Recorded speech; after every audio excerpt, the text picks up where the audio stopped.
بسم الله الرحمن الرحيم الحمد لله والصلاة والسلام على رسول الله محمد وعلى آله وصحبه ومن اهتدى بهداه اللهم لك الحمد حتى ترضى ولك الحمد إذا رضيت ولك الحمد بعد الرضا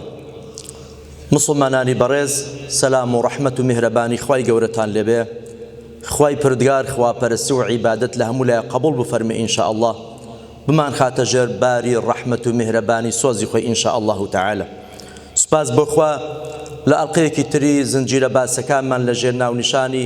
میهرەبانتر لە میهرەبانی بە خزمەت ئێوەی بەڕێز و خۆشەویست گەیشتینەوە هەڵبەت چەند ئەڵقەیەکە باس لە ظلم ئەکەین ستەم و ستەمکاری کە گوتمان پێغەمبەرمان صلی الله عليه وسلم ظلمی نەئەکرد لە ظلم بە دوور بوو لە چارەنووسی ظلم و زاڵمان ترساوە خۆی پاراستووە سەلامی خوای پەروەردگاری لێبێ و لە ئەڵقەی ڕابردوو باسمان لەوە کرد کە هاوڵەکانی پێغەمبەری خوش ئەسحابەکانی پێغەمبەری خوش بە هەمان شێوە خۆیان پاراستووە لە ظلم و ستەمکاری پێشەوە ئیمامی ئیبن القەییم پێشەوە ئیبن القەییم ڕەحمەتی خوای لێبێ ئەفەرمی لە ڕۆژی قیامەت سێ دیوان هەن واتە سێ سجل هەن سێ تۆمار هەن بۆ هەر بەندێک دیوانێک و سجلێکیان خوای پەروەردگار هیچی لێ خۆش نابێت حەچی لەسەری لە نێوی تۆمار کراوە لەسەر کەسەکە خوا هیچی لێ خۆش نابێت ئەویشیان بریتە لەوەی کە پەیوەندی بە بابەتی شیرکەوە هەیە ئەوەی کەوا شرکی کردبێ لە بیر و باوەڕەوە لە کوفر و شرکە بێ هەڵبەت خوای پەروەردگار لێی خۆش نابێتن ئەو دیوانە تەواو خوای پەروەردگار مادەم لە دنیا ئەو ئینسانە تەوبەی نەکرد ئیمانی نەهێنا وازی لە شرک نەهێنا دەستی هەڵنەگرت لە شرک خوای پەروەردگاریش ئین الله لا یغفر ئەن یوشرک به لە کەسێک خۆش نابێت کە شەریکی بۆ بڕیاردا بێت دیوانێکی تر ئەفەرمێ کە خوای پەروەردگار هیچی لێ بەجێ نایەڵێ هیچی لێ بەجێ نایەڵێ مافی هەمووی ئەوەی لە نێویدای وەرەگرێتەوە ئەویشیان ئەو زوڵمەیە کە ئینسان لە خەڵکی تری کردووە عەبدێک بەندەیەکی خوا لە کەسێکی تری کردووە لە خەڵک و لە نێو خەڵکە خوای پەروەردگار مافی هەموو خەڵکی وەرەگرێتەوە مافی هەمان وەرەگرێتەوە تا کۆتایی پێنێ مافی هەمان وەرنەگیرێتەوە ئەو دیوانە کۆتایی پێنایە واتە ئەو سجلە داناخرێتن دیوانی سێمیان خوای پەروەردگار لە هەمووی خۆشە بێ هەرگوێشی پێنادە بە ئاسانی زۆر لێی خۆشە بێ ئەزانین ئەوانە چی ئەو دیوانە ئەو دیوانەیە کە پەیوەندی بەخواوەیە جەلە جەلالو ئەوەی کە حەق اللهە خوا لە حەق خۆی زۆر بە ئاسایی خۆشە بێت کەسێ ئیستیغفاری کرد بێ خوا لێی خۆشە بێ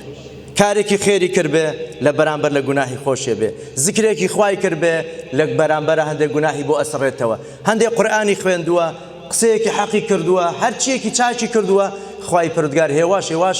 لەو دیوانە بۆی ئەسڕێتەوە تا کۆتایی پێدێنێت چونکە مافی خۆیەتی بەڵام لە دووشت خۆش نابێ گوتمان لە مەسەلەی کوفر و شرک و هەروەها لە مەسەلەی حەق الناس مافی خەڵک ناڕوە خوا هیچ کاتێک لە مافی خەڵک خۆش نابێ ئەبێ خۆت عیلاجی خۆت بکەیت بۆیە پێغەمبەر سەلامی خوا لەسەر بێ هەمیشە ئامۆژگاری مسلمانانی دەکردەی فەرموو بەر لەوەی ڕۆژێکتان بەسەر بێ کە دینار و دیرهەم چارەسەری دەرتان بکە عیلاجی دەرتان بکە خۆتان عیلاجی خۆتان بکە ئەگەر حەقێکی خەڵکتان هەیە ساتوان بە دینار و دیرهەم مافی خەڵک بدەنەوە بەڵام لە ڕۆژی دوایی خوا هیچی بۆ ناکەی بۆیەوە یعنی بۆت ناکات ئیلا دەبێ خۆت مافی لە بەرامبەرە بێگومان چاکەکانت لێ وەرەگیری ئەخرێتە سەر چاکەی ئەو کەسە کە چاکەکانت نەما و جار خراپەکانی کەسەکە ئەخرێتە سەر باڵی تۆ خوا پەنامان بدە خراپەی خۆمان بەس نەبوو خراپەی خەڵکیشمان بێتە سەر بۆیە حەق الناس زۆر گەورەیە بە ڕێزەکان بەڵام لەگەڵ ئەوەشە ئیسلام پێمان ئەڵێ هەمیشە بێ هەندێک دیمەن هەن لە بەرچاومان بێ یەکەمیان موسڵمان هەمیشە کەسێکی لێبوردە بێ ئەزانەیەکەوە بەرامبەر دائیمەن لە بەرامبەرەکان هەڵەی بەرامبەرەکرێت هەندێک هەڵە هەیە هەندێک گوناه هەیە هەندێک زوڵم هەیە کە ئینسان حەق وایە لێی خۆش بێت لە هەندێک کەس خۆش بێت بۆیە خوای گەورە پێمان ئەڵێ دڵمان ساوێ دڵێکی پاکمان هەبێ ئامانجمان خێر بێ بۆیە ئامۆژگاریمان ئەکا فەرمێ والکاظیمین الغەیظ والعافین عن الناس والله يحب المحسنين سێ سیفەتی جوانی ئیمانداران باسەکە ڕق و کینەی خۆیان قوتە دەنەوە خەڵکی عەفو ئەکەن وەخوای گەورە چاکەکارانی خۆش دەوێت ئەوانەی چاکە ئەکەن بەرامبەر خەڵک یعنی هەندێک جار وەیە خزمێکتە نزیکێکتە هاوڕێیەکتە هەڵەیەک گوناهێک زوڵمێکی دەرحەقی تۆ کردووە حەقی ئەوەی هەیە تۆ لێی ببووری ئەوە پیاوەتیە جوامێریە نابێ لە بیری بکەی ئەوە بۆ تۆ چەندە گەورە بووی هەندە گەورەترە بی پاداشی خۆش وەرەگرە و لای خوای پەروەردگار جەلە جەلاله و هەروەها مەشهدێکی ترمان لەبیر نەچێ بەڕێزانم خوای گەورە کەفارەتی داناوە کەفارەت هەندێک گوناه هەیە خوای گەورە هە لە دنیا ئەیان سڕێتەوە بەڵام گوتمان حەق الناس نە بۆیە فەرمێ فالذين هاجروا وأخرجوا من ديارهم وأوذوا في سبيلي وقاتلوا وقتلوا لأكفرن عنهم سيئاتهم ولأدخلنهم جنات تجري من تحتها الأنهار أفرميتا ئەوانەی کە کۆچیان کردووە لە ڕێی خوا ماڵ و زێدی خۆیان بەجێهێشتووە و هەروەها لە ڕێی خوا ئازار و زەحمەتی زۆریان بینیوە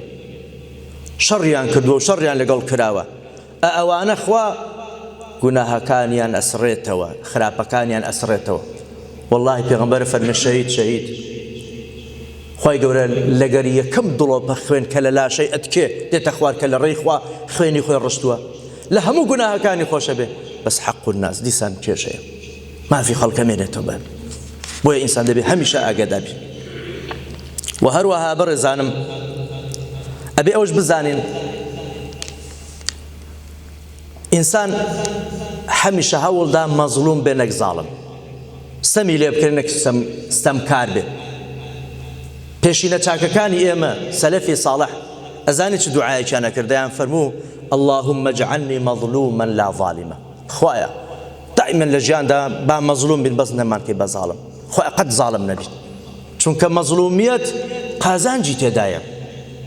ڕاستە سەبری دەوێت تەحەمولی دەوێت بەس زاڵمیەت زۆر خەتەرە بۆ ڕۆژی دوایی زاڵمیەت زۆر خەتەرە ئەها نمونەی دوو کوڕی ئادەم خوای گەورە لە قورئان بۆمان باسەکە یەکیان زاڵمە یەکیان مەزلومە ئەزانی هێشتش مەزلومەکە چ دەڵێ لئن بسطت إلي يدك لتقتلني ما أنا بباسط يدي إليك لأقتلك إني أخاف الله رب العالمين أو شعار إيمان دارنا أو شعار مروفي مظلومة طلع والله برام أقول تو دست دريجيش أكي بوم أتبي بمكجيت والله مدستكم دريج ناكم بوتو بۆ ئەوەی تۆ بکوژم چونکە من لە خوای پەروەردگاری جیهانیان نەترسم دەست درێژی ناکەمە سەر گیانی کەسێکە ئەها لێرانە ئەو کوڕی ئادەم مەزلومیەتی هەڵبژارد ئەوەی تریان زاڵمیەتی هەڵبژارد چی بەسەر خۆی کرد ئەوەی کە زاڵم بوو ڕاستە لە دنیا سەرکەوت ئەوی لە نێو برد ئەو کۆسپەی کە کۆمەڵە تەماعی هەبوو ئەو کۆمەڵە کۆسپەی لە بەردەمی خۆی لابرد و دەستی گەیشت بە تەماعەکان برای خۆی کوشت دەستی چووە ئەو تەماع ئەو شتەی کە تەماعی تێدا هەبوو دەستی گەیشت بەو شتە بەڵام لە کۆتاییە پێغەمبەرە فەرمێ سەلامی خوا لەسەر بێ هەتا دنیا ماوە لەو ڕۆژەی کوڕی ئادەم براکەی خۆی کوشت هەر خوێنی هەر مرۆڤێک بکوژرێتن ئەو بەشدارە لەو تاوانە چونکە یەکەمین مرۆڤ بوو مرۆڤی فێری کوشتن کرد چ ماڵ وێرانیەکی لە خۆی دروست کرد ڕاستە بۆ ماوەیەک سوودی لێبینی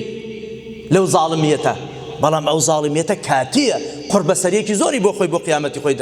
دەستنیشان کردووە ئەزانی ئیسلام پێمان ئەڵێ بەزەیمان هەبێ بەرامبەر زاڵمیش والله ئیسلام فێرمانەکە دەڵێ ڕەحمەتان هەبێ بەرامبەر زاڵم بەزەیتان پێدا بێت و زاڵم جێگەی بەزەی پێدا هاتنەوە قوربەسەری خۆی دەکات بۆیە پێغەمبەری فەرمووی انصر ئەخاکە ظالما ئەو مەظلوما کورە دەستی براتان بگرن زاڵم بێ یان مەزلوم بێ گوتان پێغەمبەری خوا مەزلوم ئەوە دەستی دەگرین پشتیوانی دەکەین ڕێنادەین زاڵم زوڵمی لێ بکە بەس ئەی زاڵمەکە چی لێ بکەین فەرمی دەستی لێ بگرن ئامۆژگاری بکەن ڕێ مەدەنکەوە ئەو زوڵمە بکاتن بەزەیتان پێدا بێتەوە ئەزانی زۆر مەزلوم هەیە لە بۆ زاڵمی گریاوە والله زۆر مسلمان هەیە مەزلوم بووە زوڵمی لێ کراوە لای کەسێکە بۆی گریاوە ڕێ خوایەوە چەند جێی بەزەی پێدا هاتنەوەیە لە دنیا و زوڵمی لە من کرد بەڵام چ قوڕی بەسەری خۆی کرد قیامەتی خۆی ماڵ وێران کرد باشە نمونەی حەزرەتی یوسف خوا لێ ڕازی بێت برایەکانی زوڵمیان لێ کردیان نا بەڵێ زوڵم چی کرد بەرامبەر براکانی خۆی هەندێک کەس حەقی لێبردنەیە دەبێت والله کە بە براکانی خۆی شاد بوو فەرمی لا تثریب عەلەیکم اليوم يغفر الله لكم وهو أرحم الراحمين ئەو ڕۆیچ لۆمەتان ناکەم سەرزەنشتان ناکەم خوا لێتان خۆش بێ خوا لە هەمووان بەبەزەیترە لە هەموو بەبەزەیان بەبەزەیترە مادەموەیە ئەبێ مرۆڤی مسلمانی سیفەتێکی خودای کە بەندەی خودای هەبێ کە خوددا بە ڕەحمەت تۆش بە ڕەحمەت جاری بێ بە تایبەتی کەسەکە گەر هەستی کرد هەڵەی کردووە دانینا بە هەڵەی خۆی باشە خەڵکی مەکە زوڵمیان لە پێغەمبەرمان کرد سەلامی خوا لەسەر بێیاننا بەڵێ چیان بۆ نەکرا هەرچیان بۆ کرا لەگەڵ پێغەمبەر کردیان چیان نەکرد لەگەڵ پێغەمبەری خوا دەربەدەرکردن دەست درێژیکردن جنێ و پێدان تۆمەت بۆ دروستکردن ئازاردان هاوڵ شەهیدکردن بریندارکردنی پێغەمبەری خوا سەلامی خوا لەسەر بێ هەموو شتێکیان کرد باشە کە پێغەمبەری خوا فەتحی مەکەی کرد چی لەو خەڵکی داری قەنارەی دانا گوتی هەرچی زوڵمی لێ کردومە ئێستا دەبێ تۆڵی خۆم بکەمەوە ڕۆژی ئینتیقامە ڕۆژی تۆڵەیە نەخێر پێغەمبەری خوا باسی تۆڵەی ناکرد خەڵکی کۆ کردەوە لە کەعبەی پیرۆز فەرمووی اذهبوا فأنتم الطلقاء بڕۆن هەمووتان خواتان لەگەڵ هەمووتان گەردەنتان ئازابێ پێغەمبەری خوا لە حەق خۆی بور سەیکەن ئەو ئیسلام فێری ئەو میهرەبانیمانەکە ئەخر بۆیە ئەڵێن پێغەمبەرمان صلی الله عليه وسلم لە میهرەبانی میهرەبانتر بوو بەڕێزەکانم بەڵام ئاگادار بین بەڕێزانم ئەو خراپانەی کە ئەیکەین ئەو زوڵم و ستەمەی کە ئەیکەین لەسەرمانە ناچێت واللهی توشمان دەبێتەوە ڕۆژێک لە ڕۆژان ئەو حاڵەتانە من لێتەوە ڕێ کیسرای فارس ئیمپەراتۆریەتی فارس لەدەستی ئەو پیاوە ڕۆژێکیان ئەگەڕایەوە ماڵەوە سەیرێکی کۆشکەکەی کرد گوتی وەڵاهی پێویستە کۆشکەکەم فراوان بکرێت گەورەتر بکرێتن باخ و باخات و چیمەنی زۆری لە دەورە دروست بکرێتن سەیری کرد کوخێک لە بەردەمی لە تەنیشتی ماڵی ئەو یان لە نزیکی ماڵی ئەو هەیە کوخەکە هیچەیە پیرەژنێک بوو پیرەژنەکە ئەو ڕۆژە ئەچێتە سەفەر ئەڵێ خوایە گیان ئەو کوخەی من ئەمانەتی تۆ بێت کاچێتە سەفەر دەڵێ خوایە ئەو کوخەی من ئەمانەتی تۆ بێت وەڵا کیسرا تەماعتی دەگە دەڵێ ئەو کوخە چییە ئەوەی لادەن هەر دیمەنی کۆشکەکەی منیشی ناشرین کردووە ڕێکی خەن و هەمووی داگیری کەن وڵا دار و دەست و جەندرمەکانی دەستەکەن بە ڕوخاندنی کوخەکەی پیرەژن و بۆ خۆیان دەست داگیری ئەکەن ئێوارێ پیرەژن ئەگەڕێتەوە ئەبینی کوخەکەی اینجا ئێوارێ بیان ڕۆژی پاشتر بێ یان ڕۆژێکی تر بێ بەهەرحاڵ کە ئەگەڕێتەوە لە سەفەر بینی کوخەکەی تێک دراوە کیسرا ئەویشی داگیر کردووە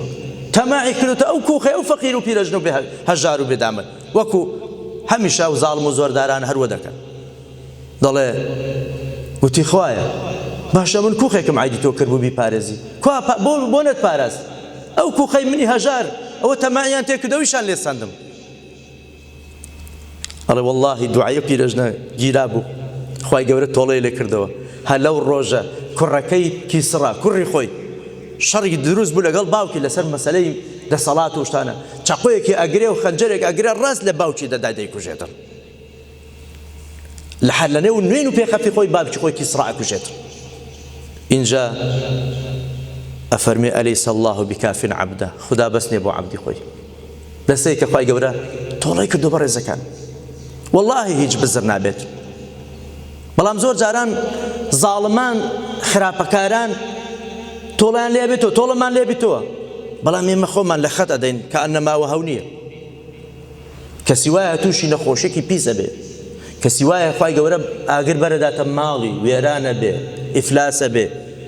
ئیواهەیە ژیانی تاڵە بێ خۆشی لە ژیانیان نامێنە ژیانی هەمووی ئەبێ بە ژان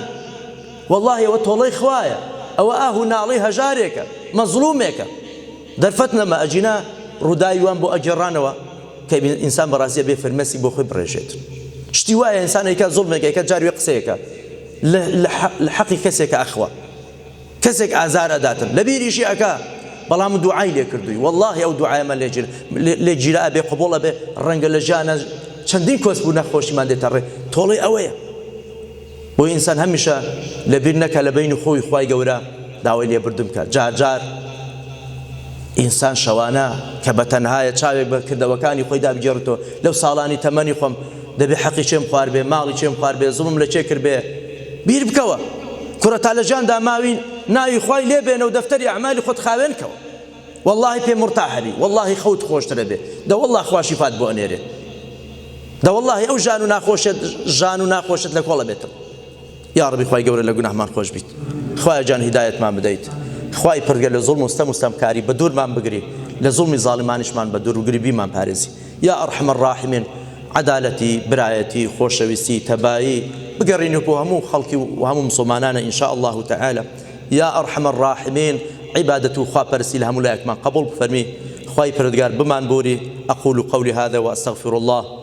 والسلام عليكم ورحمة الله وبركاته.